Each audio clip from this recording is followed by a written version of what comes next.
Hello everyone, welcome back to the channel. इस video में हम अपना एक बहुत ही इम्पोर्टेंट टॉपिक डिस्कस कर रहे हैं जो कि है अकाउंटिंग स्टैंडर्ड।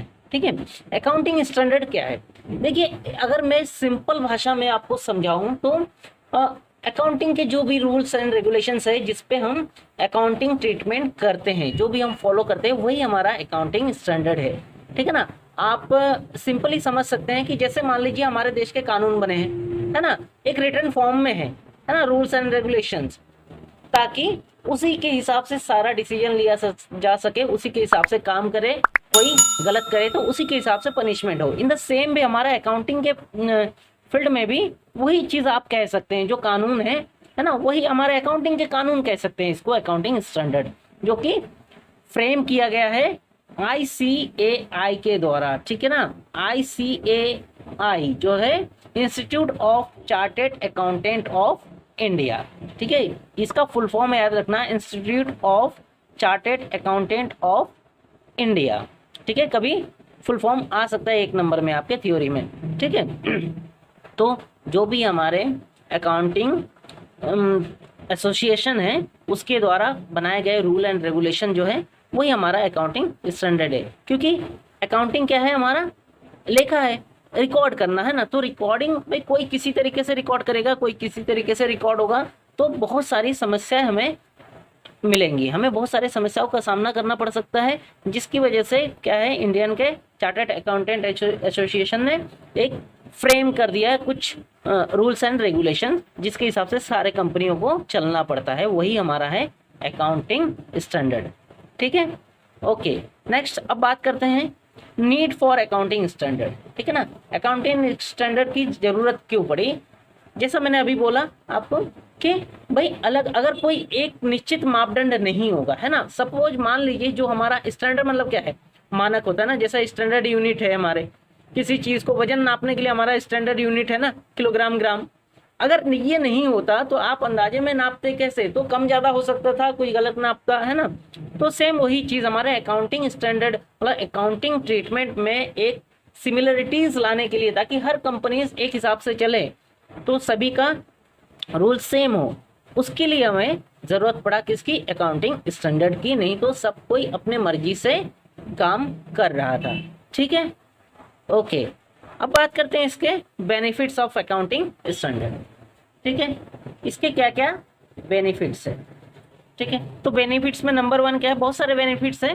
नंबर 1 है accounting standards help in eliminating variations in accounting treatment to prepare financial statement। है ना, ये जो हमारे जो डिफरेंस है उसको कम करता है। हर किसी के अलग अलग तरीके से काम करते हैं, तो उससे जो डिफरेंस पैदा होता है उसको कम करता है, जिससे कि हमें फाइनेंशियल स्टेटमेंट प्रिपेयर में इजी रहता है। जब एक निश्चित वे में अकाउंटिंग रिकॉर्ड होगा, सारा प्रोसेस होगा, तो हमारे फाइनेंशियल स्टेटमेंट बनाने में भी इजी होगा, क्योंकि कोई भी कंपनी है लास्ट में फाइनेंशियल स्टेटमेंट प्रिपेयर करता है, जिससे कि उसको पता चलता है कि कंपनी को प्रॉफिट हो रहा है या लॉस हो रहा है।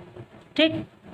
सेकंड है अकाउंटिंग स्टैंडर्ड में call for disclosure of certain information which may not be required by the law, but such information में भी कुछ ऐसे इंफॉर्मेशन जो कि हो सकता है कि कानूनी रूप से रिक्वायर्ड ना हो, उसका डिस्क्लोज करता है, जो कि might be useful for general public, investors and creditors, जो कि कानूनी रूप से जरूरी ना भी हो, लेकिन इन्वेस्टर जो होते हैं, कंपनी में जो पैसे लगाते हैं, क्रेडिटर होते हैं, जिनसे उधार पर माल खरीदा जाता है, उधार रिलेशन किया जाता है ना, तो उन लोगों के लिए ज़रूरी होता है कुछ डिस्क्लोज करना हमारे इंफॉर्मेशन।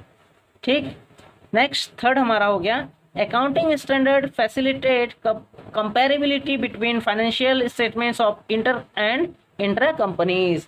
अकाउंटिंग स्टैंडर्ड जब होता है तो हम कंपेयर कर सकते हैं इंटर कंपनीज में और इंट्रा कंपनीज में। इंट्रा कंपनी मतलब अलग अलग कंपनियों के बीच में, और इंटर कंपनी आपको पता है अपने कंपनी का ही अलग अलग साल का हम अलग अलग फाइनेंशियल ईयर का हम फाइनेंशियल स्टेटमेंट बना के कंपेयर कर सकते हैं, या फिर हम दूसरे कंपनी से भी हम कंपेयर कर सकते हैं। ठीक है, तो ये कुछ बेनिफिट्स थे हमारे अकाउंटिंग स्टैंडर्ड्स के। ठीक है, अब जैसा कि आपको पता है भाई, हर किसी चीज़ में कुछ एडवांटेज होते हैं तो कुछ लिमिटेशंस भी होते हैं, तो इसके कुछ लिमिटेशंस भी है। अब देखते हैं इसके क्या लिमिटेशंस है। Limitations of accounting standard. इसमें लिमिटेशन क्या है? Accounting standard makes choice between difference alternative accounting treatment difficult to apply, है ना। अकाउंटिंग स्टैंडर्ड क्या करता है? बहुत सारे चॉइस तो देते हैं, अल्टरनेटिव्स देते हैं, बट उसको अप्लाई करना बहुत ज़्यादा डिफिकल्ट हो जाता है। ठीक।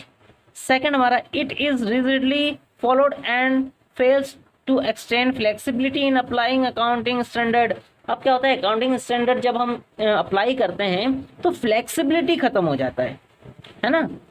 और आपको पता है किसी भी सिस्टम में फ्लेक्सिबिलिटी बहुत ज़्यादा ज़रूरी होता है, क्योंकि सिचुएशन हमेशा सेम नहीं रहते हैं, है ना। सिचुएशन बदलते रहते हैं, उसके हिसाब से फ्लेक्सिबिलिटी होना ज़रूरी है। लेकिन अगर हम रिजिडली यानी कठोरता से उसका पालन करते हैं तो क्या होता है, फ्लेक्सिबिलिटी खत्म हो जाता है। ठीक है।